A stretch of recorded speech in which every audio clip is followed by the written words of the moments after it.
Si no pudiste ver la mañanera, te traemos el resumen de la semana del 14 al 18 de agosto de 2023. Ven ustedes cómo se han estado manteniendo por abajo de los 25 pesos la premium, por abajo de los 24 el diésel y por abajo de los 23 la gasolina regular. En todo el país la más carera para la gasolina regular fue Petro 7 en Monterrey, Nuevo León, con un precio al público de 25 pesos con 49 centavos. Vean cómo el promedio en el país fue de 22 pesos con 51 centavos. Estamos hablando de 3 pesos por litro. ¿Y de dónde viene esa diferencia? Pues en el margen, esos señores pasados de rosca, 4 pesos con 40 centavos por litro es lo que le están ganando. Hoy tenemos un pequeño video que el tramo 1 tiene diferenciado en relación a los demás tramos, que es un sistema para poder tener un tendido de vía extremadamente acelerado en sentido de que tenemos la capacidad de ejecutar más de 1,5 kilómetros al día. Siempre enseñamos en el tramo 1, que probablemente es el tramo con obras, viaductos y puentes más importantes. Hoy celebramos la terminación del viaducto de Tenosique. Acaba de dar a conocer un ministro de la Corte.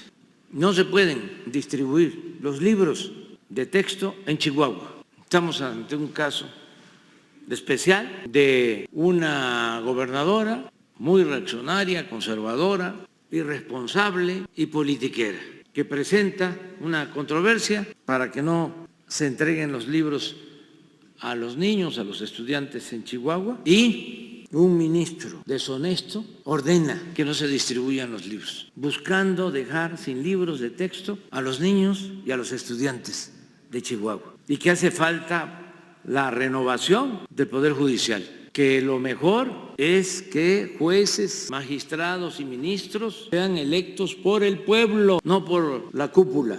Se necesita contar con 2/3 partes de los votos. ¿Quién va a decidir esto? El pueblo. Y no es nada más votar por los candidatos o votar por los partidos. Es fundamentalmente votar por el proyecto de nación. Informamos los avances de IMSS Bienestar, la nueva institución de la Cuarta Transformación que otorga atención médica, consultas, medicamentos, estudios y cirugías de manera gratuita para las personas sin seguridad social. En esos lugares, como se puede ver aquí, se han invertido un total de 2.578 millones de pesos en materia de infraestructura para la rehabilitación y la adecuación de 1.134 unidades. Esto incluye reparación de pisos, plafones, puertas, baños, bardas perimetrales, pintura, reparación de ventanas, cancelerías, acabado. Además, se han adquirido en este proceso 83.962 equipos médicos por un monto de 10.044 millones de pesos. Entre estos equipos, además de equipos para centros de salud, hay tomógrafos, rayos X, resonancias magnéticas, angiógrafos. Y esto ha permitido también que se instalen nuevos sistemas para la administración de los insumos y mejore el abasto de medicamentos en los hospitales de estos 16 estados. Además, en estos 16 estados solamente se han sumado 5.479 médicos especialistas. Es por eso que en la prevención de adicciones se han implantado en este gobierno varios modelos de actividades que ahora comentaré, que son centrales en la creación de comunidades saludables, comunidades libres de adicciones. Y existen estudios psicosociales que esto puede representar un elemento de riesgo para las adicciones, porque sobre todo los medios electrónicos constituyen un estímulo a los procesos de adicciones.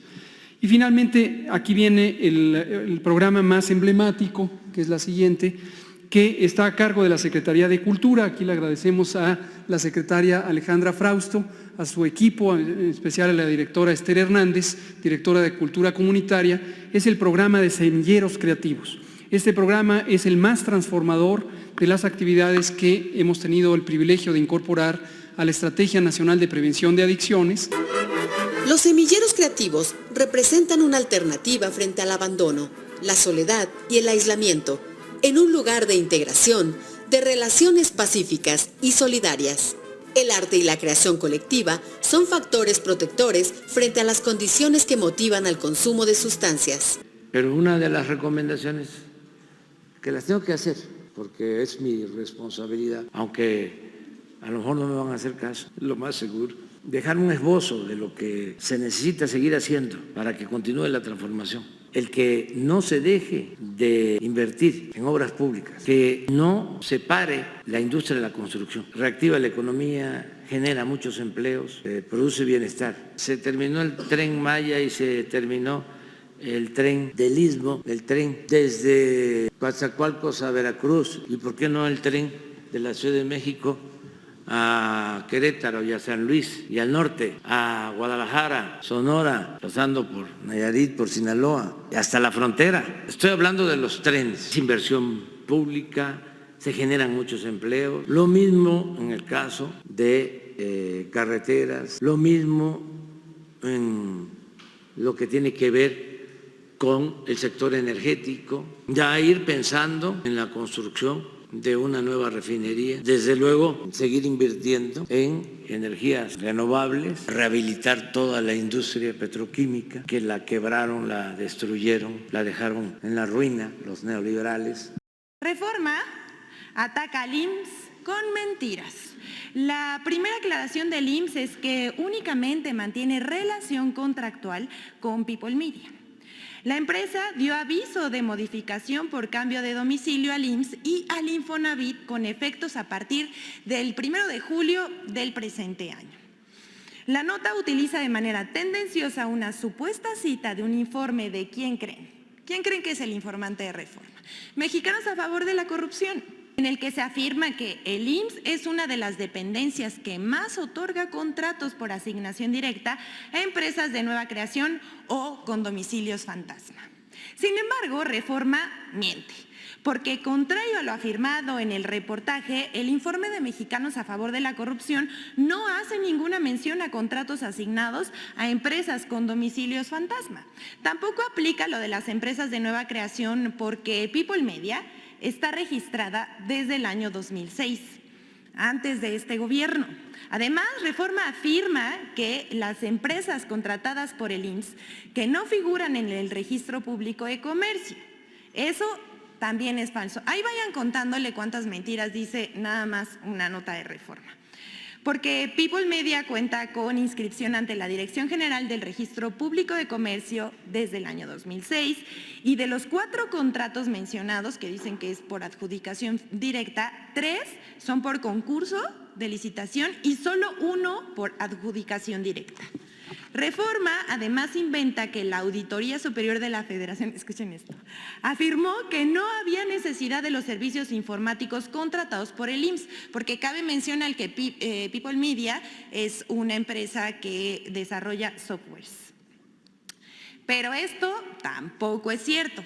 La auditoría únicamente señaló una aparente duplicidad de una de las contrataciones, pero el IMSS aclaró que son nuevos servicios y acciones para mejorar el control interno del instituto, promover el combate a la corrupción o ahorrar costos o recursos para mejorar la prestación de servicios. Bueno, estas son las gráficas más importantes de lo que los medios no destacaron, pero nosotros aquí se los vamos a informar. La primera, la reducción de la pobreza. Esto debido a la política de por el bien de todos, primero los pobres, y de las becas y los apoyos a las personas más desfavorecidas y para la reducción de la desigualdad. La población en situación de pobreza en México se redujo de 52.2 millones de personas en 2016 y 46.8 millones de personas en 2022. La disminución de la pobreza fue de 5.4 millones de personas, es decir, 6.9%. El más vergonzoso es Felipe Calderón, que cuando él gobernaba, la desigualdad de ingresos llegó a ser mayor en 35 veces. No somos protectorados. La primera misión es la defensa de la soberanía. La segunda misión es garantizar la seguridad al interior. Cuidan, tienen a su cargo la protección de instalaciones estratégicas. Y ahora, con la creación de la Guardia Nacional, labores de seguridad pública que tienen que ver con garantizar la paz, la tranquilidad al interior del país, proteger a los mexicanos. Lo tercero es que el Ejército contribuya en todo lo que tiene que ver con el desarrollo social, mejoras a comunidades, ayudaron mucho con la pandemia para distribuir más de 200 millones de dosis de vacunas por todo el territorio nacional. La cuarta misión habla, el Ejército tiene que contribuir en el desarrollo del país, en la construcción de aeropuertos, en la construcción de trenes, en la construcción de sucursales para el Banco del Bienestar, en la construcción de distritos de riego, en muchas acciones para el desarrollo. El interoceánico. De México, ¿sí? El interoceánico a cargo de la Secretaría de Marina. Y la quinta misión, cumplida cabalmente, es el auxilio a la población en casos de desastre. ¿Quiénes llegan primero? Los marinos, los soldados, cuando hay inundaciones, cuando hay incendios, cuando hay derrumbes, cuando hay temblores.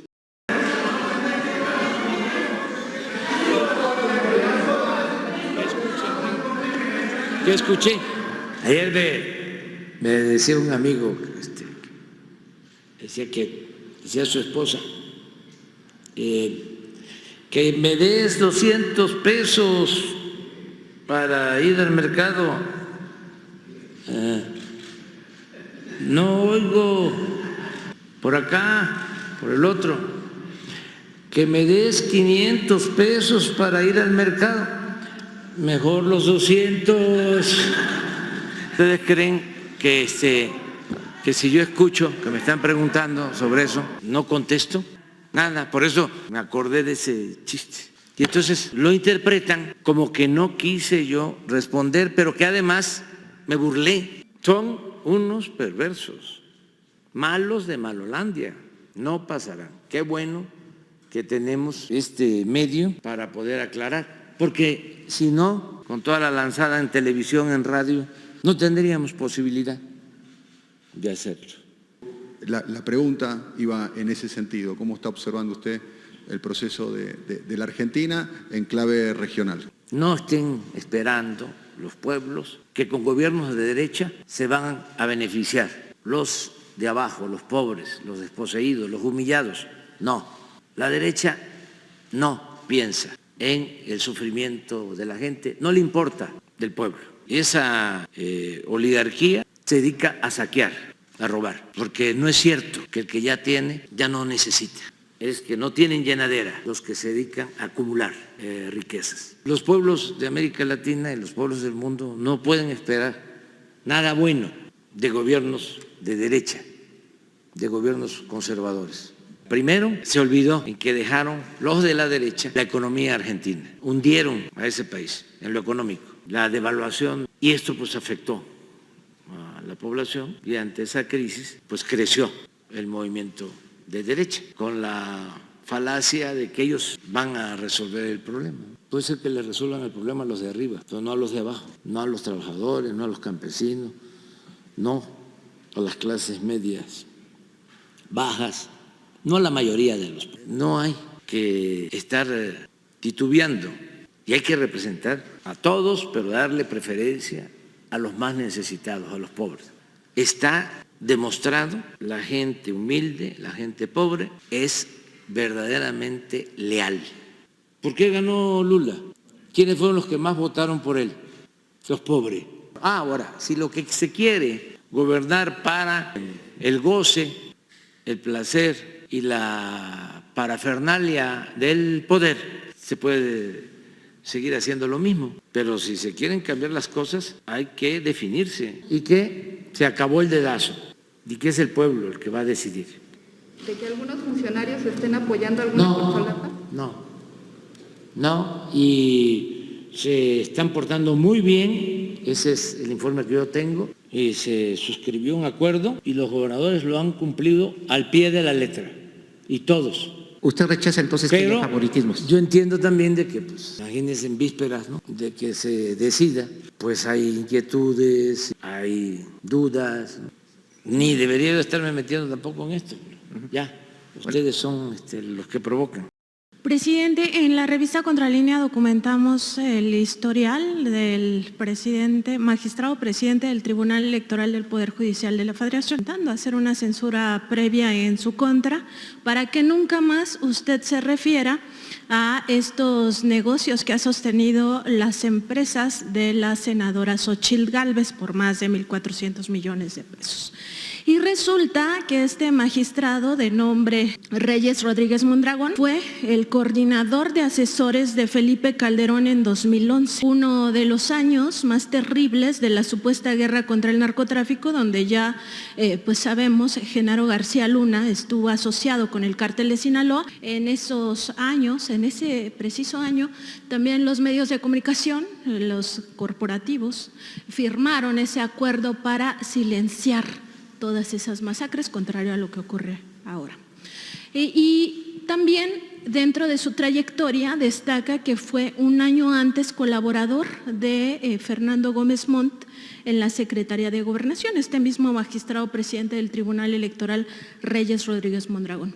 Y este dato destaca, presidente, porque Fernando Gómez Montt ahora es uno de los patrocinadores de toda esta guerra jurídica, legaloide, que se conoce como lawfare, a través de esta organización civil que se llama Consejo Nacional de Litigio Estratégico, donde también participa, entre otros, el empresario Claudio X González Guajardo.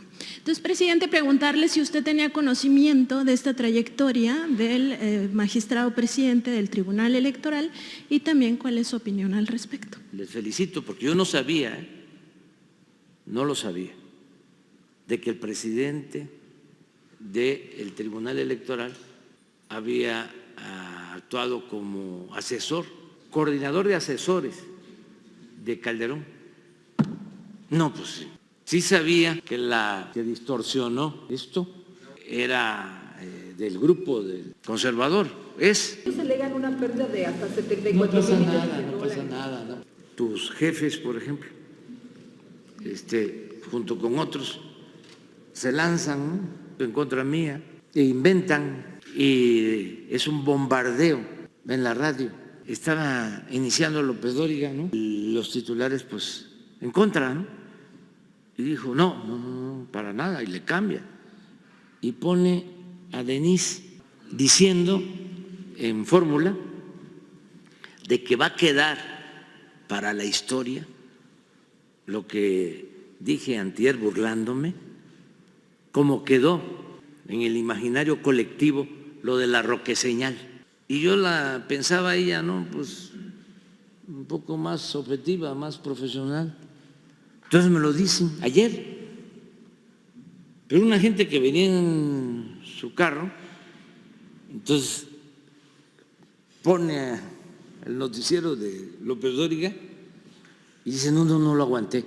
Lo cambio a Denise y está con esto.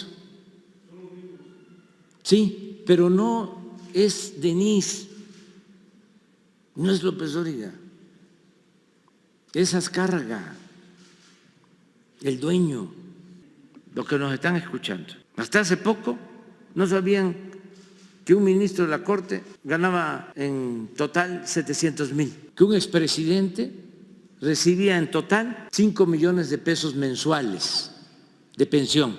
Tenía como 80 elementos del ejército. ¿Ustedes creen que el pueblo de México sabía que al presidente lo cuidaban 8,000 elementos del Estado Mayor Presidencial?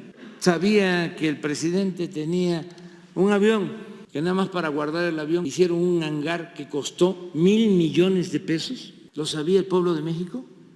¿Cómo han cambiado los tiempos y las vueltas que da la vida? Pero qué importante el momento que estamos viviendo. ¿Hay unidad en Morena? ¿Consideran estos completamente unidad? Sí, y además el pueblo está actuando con mucha responsabilidad, y no solo el pueblo que apoya la transformación, Hablaba yo ayer de los gobernadores, todos respetando el no meterse, todos. Y yo voy a apoyar el resultado. No coincido contigo. O sea, respeto lo que estás diciendo, pero no estoy de acuerdo. El pueblo está, pero muy avispado. Está más informado que nosotros. No. Si le damos al presidente, lo vamos a bajar, vamos a someterlo, porque estaban acostumbrados a chantajear, porque llegaron ellos a imponer a presidentes que llevaron al fracaso a nuestro país y al sufrimiento a nuestro pueblo. Saquearon a México, imagínense lo que hizo Salinas y todos que les entregan, estás hablando de los puertos, puertos construidos con dinero del pueblo, aeropuertos construidos con dinero del pueblo, minas exploradas, produciendo con dinero del pueblo, bancos rescatados con dinero del pueblo, líneas férreas que le costaron millones de pesos en aquel entonces al pueblo de México. Todo eso entregado a un grupo de traficantes de influencia, ni siquiera empresarios. Que no haya en México clasismo, racismo, discriminación, que no haya una oligarquía, un grupo que se sienta dueño del país.